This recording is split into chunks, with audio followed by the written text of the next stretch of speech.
The Renaissance is generally characterized as a period that looked back to the achievements of classical Greece and Rome.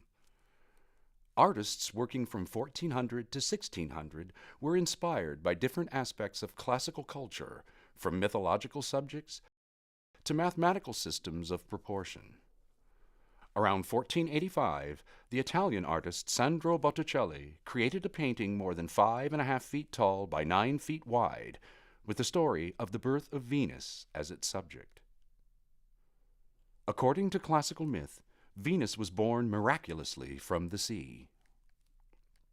Both ancient Greeks and Romans recognized her as the goddess of love, although the Greeks referred to her as Aphrodite.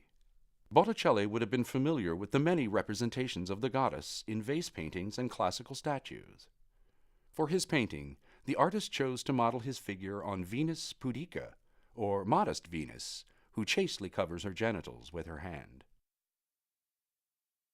It is likely that Botticelli also knew of the Venus myths through the writings of his friend, the poet and classical scholar Agnolo Poliziano.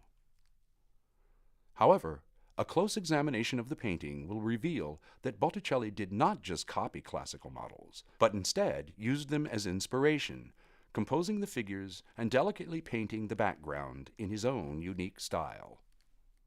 Botticelli was as skilled as any other great artist of his time in the use of linear perspective to create the illusion of depth.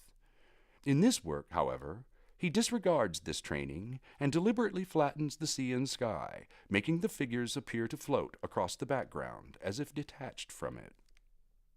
Rather than depict the waves, Botticelli suggests them with V-shaped white lines that create surface pattern. The flattened background of the painting emphasizes the figures in the foreground, especially that of Venus, the focal point of the work. Our attention is drawn to the goddess because she stands in the center of the composition on a giant shell. The central figure of Venus is framed to the left and right by other characters. To the left, the wind god Zephyr and the nymph Chloris blow Venus to the shore, their breath and gaze directing our eyes to the goddess. To the right, a female attendant gestures towards Venus, offering her a cloak to cover herself. Botticelli again departs from classical models in the proportions of his Venus. Her figure is elongated and curves appealingly. Notice her long neck. Botticelli did not use the balanced stance called contrapposto that his classical predecessors had favored. Instead, Venus stands with her weight on her left foot, her body also leaning to the left. If she were a real person or a marble sculpture, this Venus would probably fall over. The flowing waves of her hair, highlighted with expensive gold paint, emphasize the curves of her body. Her contours are lightly shaded, and her body is softly modeled. Her whole figure is an area of highlight in the painting. The lighter values used for her body make it appear to project forward from the surface. The 16th century biographer Giorgio Vasari wrote about seeing the birth of Venus displayed in the Florentine villa owned by Lorenzo di Pierfrancesco de' Medici. The Medici family ruled Florence for much of the Renaissance and commissioned many great works of art. Neoplatonism was a popular school of thought in the Renaissance and perhaps a topic of scholarly debate for Lorenzo di Pierfrancesco and his peers.